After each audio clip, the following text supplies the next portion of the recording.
ادریس اتماشای کلیپم کجا خود آرمیتا قبل از عمل اسمت چی بود؟ و عزیزم حالا چه سوالیه؟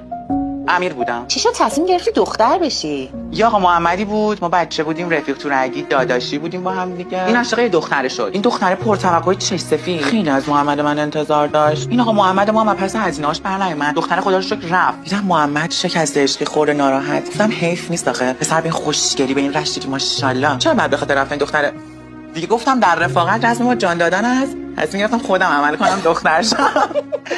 باش ازدواج کنم. کی از من بهتر براش؟ دقیقاً. هم رفیقش هم زنشم.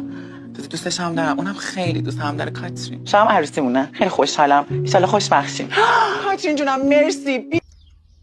گیان خود چه گیان خود خرنا ولا درس كنا براني هو خوشتي خنبي وما شرك قوم يا رفيقي معنا